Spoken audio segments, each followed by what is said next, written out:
ব্রেক্সিটের সময়সীমা বাড়াতে যুক্তরাজ্যের দেয়া প্রস্তাবের শর্ত জুড়ে দিয়েছে ইউরোপীয় ইউনিয়ন।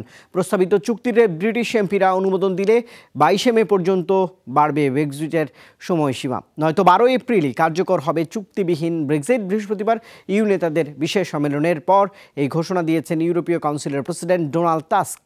ইউএর শর্তের বিষয়ে পদক্ষেপ নিতে এমপিদের প্রতি আহ্বান জানিয়েছেন ব্রিটিশ প্রধানমন্ত্রী থেরেসা মে।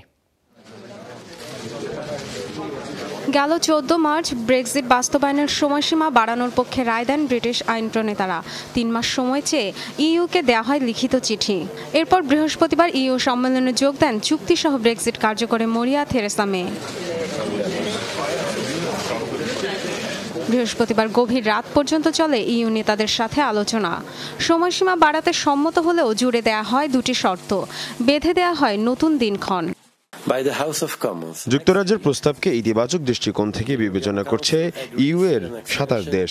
ব্রাসেলসের সাথে থেরেসা মের চুক্তিতে ব্রিটিশ পার্লামেন্ট অনুমোদন না দিলে 12 এপ্রিল চুক্তিবিহীন ব্রেক্সিট কার্যকর করতে পারবে ব্রিটেন। তবে আগামী সপ্তাহে পার্লামেন্টের ভোটাভুটিতে জয়ী হলে চুক্তিসহ ব্রেক্সিট কার্যকরে 22 মে পর্যন্ত সময় পাবে ব্রিটেন।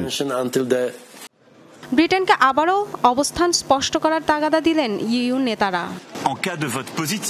ইইউ এজেন্ডার সাথে সামঞ্জস্যপূর্ণ সিদ্ধান্তই নিতে হবে আমাদের। ব্রিটিশ প্রতিনিধিদের কাছে আমাদের অবস্থান স্পষ্ট করা হয়েছে, তাদেরও অস্পষ্টতা দূর করতে হবে।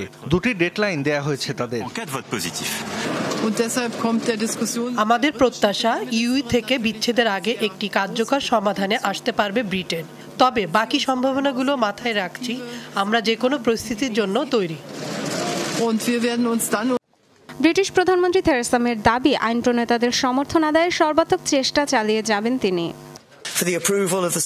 আমি জানি আমার মতো ব্রিটিশ আইন প্রণেতারাও হতাশ হয়ে পড়েছেন, তবে এখনই চূড়ান্ত সময়ে একটি সিদ্ধান্তে পৌঁছানোর। চুক্তির মধ্যে দিয়ে বিচ্ছেদ কার্যকরে সব চেষ্টা চালিয়ে যাব। এমপিদের সামনে এখন ইইউর দেয়া দুটি পথই খোলা।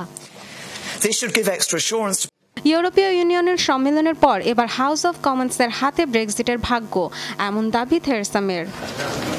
Dorothy Tasrin, Jamuna news.